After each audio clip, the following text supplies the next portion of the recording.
Finally कल के date पे इंडिया ने पाकिस्तान के 9 टेरर कैंप्स पे अटैक किया है, जिसमें से 5 पाकिस्तान के अंदर थे और 4 पाकिस्तान ऑक्यूपाइड कश्मीर के अंदर थे, एलओसी के आसपास।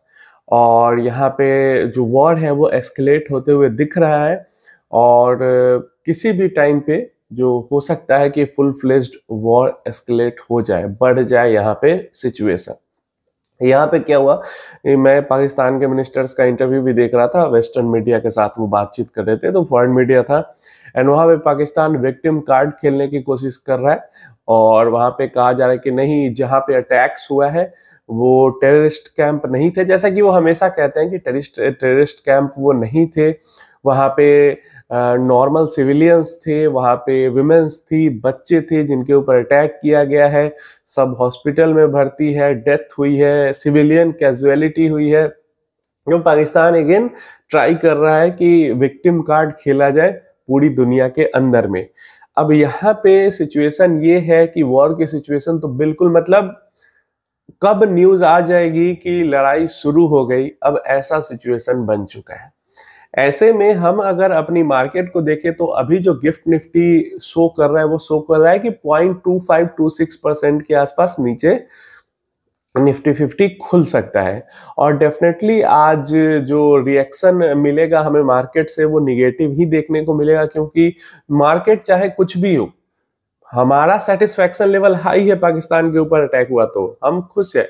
लेकिन जो स्टॉक मार्केट है उसको अनसर्टेनिटी, अनिश्चितता पसंद नहीं है। अगर मतलब क्या लड़ाई होगी नहीं होगी, होगी नहीं होगी, ये अनिश्चितता होती है। एक बार शुरू हो गई तो निश्चित हो गया कि शुरू हो गई, फिर उसके अकॉर्डिंग अपना मार्केट बिहेव करेगा। और मतलब बहुत टाइम से ऐसा नहीं हुआ है, पिछले कई सालों में ऐसा नहीं हुआ कि एफआईआईज लगातार 14-15 सेशन से बाइंग करते जा रहे हैं, जो कि अभी हो रहा था। तो कहीं वॉर के कारण एफआईआईज की बाइंग भी अफेक्ट ना हो, क्योंकि ये जो वॉर की सिचुएशन है इसके कारण अभी तक जो डायरेक्ट इन्वेस्टर है, हमने कई बार बात की कि एफआईआईज खरीद रहे हैं, डीआईज खरीद रहे हैं, जो डायरेक्ट इन्वेस्टर हैं वो बेच के भाग रहे हैं। लेकिन कहीं वॉर के कारण ऐसा सिचुएशन ना बने कि डायरेक्ट इन्वेस्टर तो भाग ही रहे थे, एफआईआईज भी खरीदना बंद करके बेचना शुरू कर दे, तो वो एक मार्केट के लिए निगेटिव सेंटिमेंट बन जाएगा। तो ऐसे में जब तक यहाँ पे जो सिनेरियो है वो देखकर यही समझ में आ रहा है कि जब तक ये अनिश्चितता का माहौल रहने वाला है तब तक मार्केट थोड़ा लंबा खींचेगा ये वॉलेटिलिटी का सिनेरियो। और डेफिनेटली मार्केट को कल अंदेशा, मॉक ड्रिल वगैरह की जब अनाउंसमेंट हुई थी तो मार्केट को अंदेशा हो गया था कि ऐसा कुछ हो सकता है, इसी कारण कल मार्केट के अंदर में हो सकता है फॉल भी हुआ था। हमने अंदाजा लगाया था कि प्रॉफिट बुकिंग हुई है मार्केट के अंदर में, लेकिन ये वॉर की आशंका या ये अटैक की आशंका के कारण भी फॉल हुआ हो, क्योंकि हमें न्यूज बाद में पता चलती है लेकिन काफी लोगों को न्यूज पहले पता चल जाती है और इसका अफेक्ट हमें मार्केट पे भी देखने को मिलता है। और सिर्फ इंडिया में नहीं होता, यूएस के अंदर में भी ऐसा होता है, बड़े देशों के अंदर में भी ऐसा होता है। ट्रंप से भी सवाल किया गया था इस बारे में, यूएस के अंदर में भी, बाय द वे यूएस का मार्केट भी गिरा हुआ है। और ट्रंप से सवाल किया गया था इस अटैक के बारे में तो उन्होंने लाइटली लिया कि ये तो हो ही रहा है, इनका मतलब इंडिया पाकिस्तान का पहले तो उन्होंने बात किया कि कई दशकों से ये लोग लड़ाई कर रहे हैं कश्मीर को लेके। उसके अलावा फिर हिंदू मुस्लिम की तरफ उन्होंने इशारा करते हुए डायरेक्टली नहीं बोला कि कई सदियों से इनकी लड़ाई चल रही है। तो बहुत ज्यादा अमेरिका का कुछ इसके अंदर इंटरवेंशन नहीं देखने को मिला।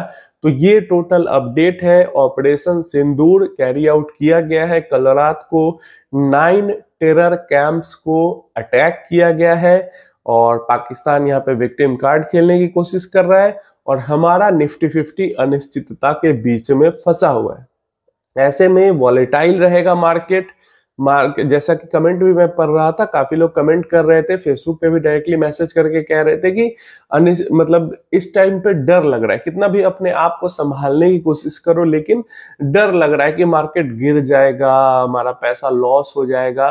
तो देखिए, ये बात तो बिल्कुल फैक्ट है कि जब तक ये अनिश्चितता रहेगी तब तक मार्केट ग्रीन में तो आने से रहा। ग्रीन कहने का मतलब 26,000 से ऊपर जाने से रहा। तब तक मार्केट नीचे ही घूमता रहेगा। अभी जिस लेवल पे है हो सकता है थोड़ी सी और गिरावट भी हो जाए। लेकिन ये भी फैक्ट है कि आपको क्या लगता है, अगर इंडिया पाकिस्तान का लड़ाई हो भी जाए तो क्या इंडिया इस लड़ाई को सरवाइव कर पाएगा? अगर इंडिया इस लड़ाई को सरवाइव कर पाएगा तो हमारे इन्वेस्टमेंट को कुछ नहीं होगा, उल्टा अनिश्चितता के समय में जो हमने इन्वेस्टमेंट किया है वो आगे चल के काफी तेजी से ग्रो करेगा। लेकिन अगर इंडिया इस लड़ाई को सरवाइव नहीं कर पाएगा तो फिर हमारे पैसा का डेफिनेटली काफी ज्यादा नुकसान होगा। तो ये आप पर है कि आपकी क्या एनालिसिस कहती है। यही तो चीजें होती है ना, अनिश्चितता का ऐसे ही फायदा उठाया जाता है। आपको लगता है इंडिया सरवाइव कर पाएगा तो बहुत बढ़िया, इन्वेस्टेड आपको रहना चाहिए, जैसा कि मैं इन्वेस्टेड हूं। अगर आपको लगता है कि नहीं इंडिया सरवाइव नहीं कर पाएगा तो आपको अपनी इन्वेस्टमेंट निकाल लेनी चाहिए। बाई फैक्ट वाली चीज है ये, बहुत बड़ा फैक्ट है कि अनिश्चितता में, अनसर्टेनिटी में इन्वेस्ट किया हुआ पैसा ही जब सर्टेनिटी आती है तो बहुत बड़ी ग्रोथ कॉर्पस के अंदर में देती है। तो आप बहुत ही सोच समझ के और शांति के साथ डिसीजन ले कि आपको पैसा निकालना है या नहीं निकालना है। मैं अपना पैसा नहीं निकाल रहा हूं, मेरा जो भी पैसा इन्वेस्टेड था इन्वेस्टेड है। उल्टा अगर वॉर बढ़ती है, मार्केट के अंदर में वॉलेटिलिटी बढ़ती है, तो मैं और पैसे मार्केट के अंदर इन्वेस्ट करूंगा। और जो मेरी एसआईपी नॉर्मल चल रही है वो तो यहाँ पे चल ही रही है। मेरा टेक बिल्कुल क्लियर है। और जो भी लॉन्ग टर्म इन्वेस्टर है जिनको भरोसा है कि इंडिया पाकिस्तान से तो नहीं ही हारने वाला है और इंडिया के हालात पाकिस्तान से तो खराब नहीं ही होंगे, तो ऐसे में वैसे लोगों को भी अपनी इन्वेस्टमेंट बंद नहीं करनी चाहिए। आप अपनी राय नीचे कमेंट बॉक्स में दो कि आप क्या करने वाले हो, पैसा अपना निकालने वाले हो या नहीं निकालने वाले हो। कोई भी question, query, mutual fund scheme related, portfolio related, किसी एएमसी रिलेटेड, स्कीम रिलेटेड कुछ भी है, आप डायरेक्टली फेसबुक पे मैसेज करके, यूट्यूब चैनल पे लिंक है सिपवर्स फेसबुक पेज का, वहां पे आप बात करके पूछ सकते हो। चलिए ये अपडेट हो गई। अब हमारे पास एक और अपडेट है इंग्लैंड के साथ, और भारत और इंग्लैंड का फ्री ट्रेड एग्रीमेंट साइन हुआ है कल के डेट में। मतलब समझो जो अटैक हुआ है, समझो उससे 7-8 घंटे पहले फ्री ट्रेड एग्रीमेंट साइन हुआ है इंडिया और इंग्लैंड के बीच में। तो ऐसा नहीं है कि अगर झगड़ा लड़ाई झंझट हो रहा है तो पूरी फोर्स इंडिया ने उधर ही लगा के रखी है, पूरी टीम अपनी उधर ही लगा के रखी है। यहाँ पे हर मोर्चे पे एक साथ काम हो रहा है। यूएस के साथ अलग ट्रेड डील की बात हो रही है, जहाँ पे ट्रम्प इतने खतरनाक है, उनको मूड स्विंग्स आते रहते हैं। उधर ट्रेड डील की बात हो रही है। ईयू के साथ, यूरोपियन यूनियन के साथ ट्रेड को लेके अलग बातचीत चल रही है, कार्स वगैरह को लेके। इधर फ्री ट्रेड एग्रीमेंट अलग साइन हुआ है इंग्लैंड के साथ। तो हर मोर्चे पे, हर तरफ, हर देश के साथ एक साथ काम चल रहा है।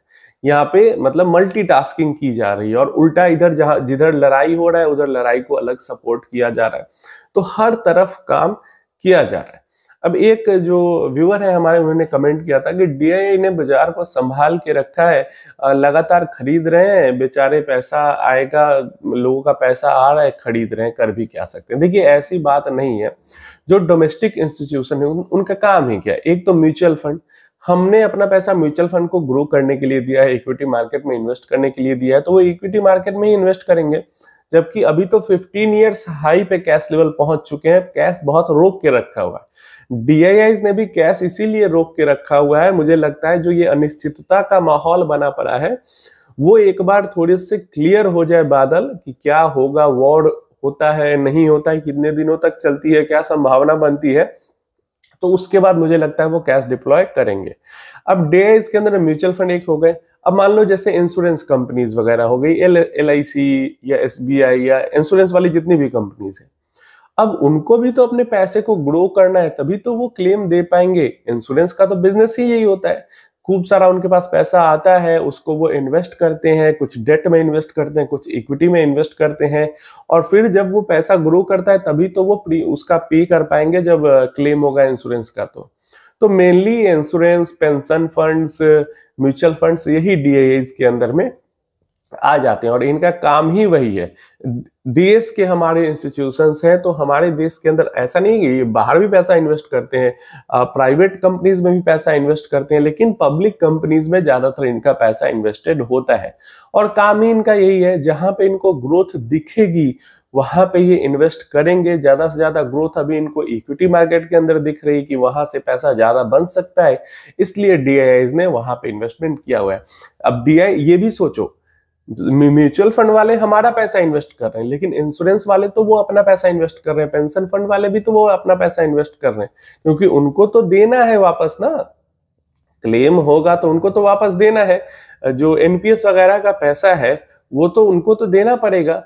तो इसलिए ये नहीं सोचना चाहिए कि डीआईआईज बस ऐसे ही खरीदे जा रही खरीदे जा रही खरीदे जा रही। उनको कुछ दिख रहा है तब वो खरीद रही है, कुछ नहीं दिखता है तो वो लोग भी बाइंग को रोकते हैं। और खासकर ऐसे समय पे जब लगातार हर सेशन में एफआईआई खरीदारी आ रही है, डीआईआईज चाहे तो नहीं खरीदे, वो बेच भी सकते हैं। उम्मीद है इंफॉर्मेशन क्लियर होगी।